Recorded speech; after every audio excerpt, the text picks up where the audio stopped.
Hello po mga katpamilya, katropa. Yan pong nakikita nyo, yan po si Christine. Bagong panganak po siya.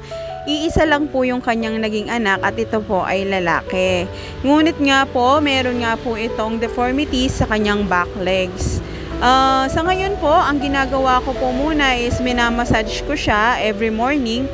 Tapos tinatry ko rin po na lagyan po yung paha, yung kanyang paa.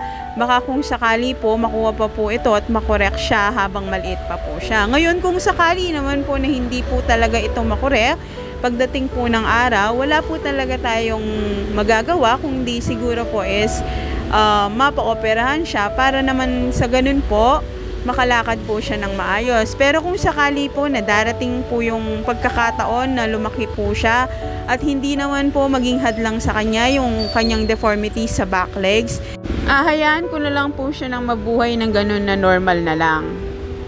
Na hindi na lang po siya mag-undergo ng operation. Pero kung nakakaabala po or hindi po nagiging maganda ang dulot ng deformity sa back legs niya, doon na lang po tayo magdi-decide kung ano po yung magandang solusyon para po sa back legs defect niya. Pero sa ngayon po, itatry ko po yung advice nila na i-massage siya every morning at tatry ko po na lagyan po ng paha yung paa niya hanggang sa kanyang paglaki, hanggang umabot po siya ng 4 hanggang 6 na buwan, kung saan po pwede na po siguro siyang maoperahan kung kinakailangan.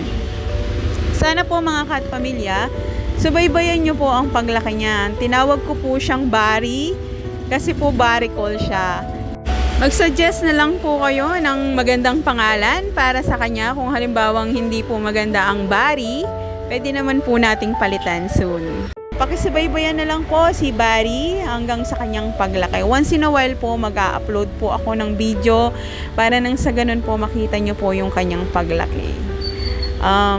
Hanggang sa muli po mga katpamilya, pakisubaybayan na lang po ang paglaki ni Barry. Maraming salamat po at God bless po sa ating mga pet lovers. Po, nanganak po ang aming si Christine. Isa lang po yung baby niya, nanganak po yan kahapon. Isa lang po yung baby niya pero napakalaki po. Ayan o, para na siyang 1 month old. Kaya lang po, yun nga lang, meron po siyang birth defect. Kaya hindi ko po alam kung anong gagawin dito. Ayan po oh. Ayan yung paa niya. Ano ba to? Pwede ba to i-brace? O kaya lagyan ko kaya ng karton? Malambot pa naman siya eh. O yan o. Ayan lang po yung birth defect niya. Pero all in all po yan, napaka-healthy naman po ng kitten niya. Ayan siya. Maalaga din po yung si Christine. Dami-dadi po yung baby niya.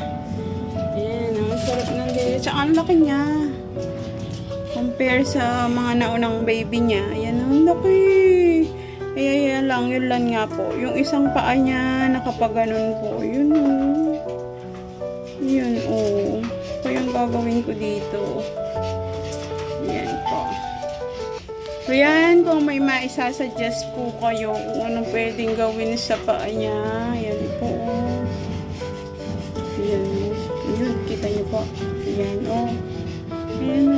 Laki pa man din niya. Ayan o. Christine.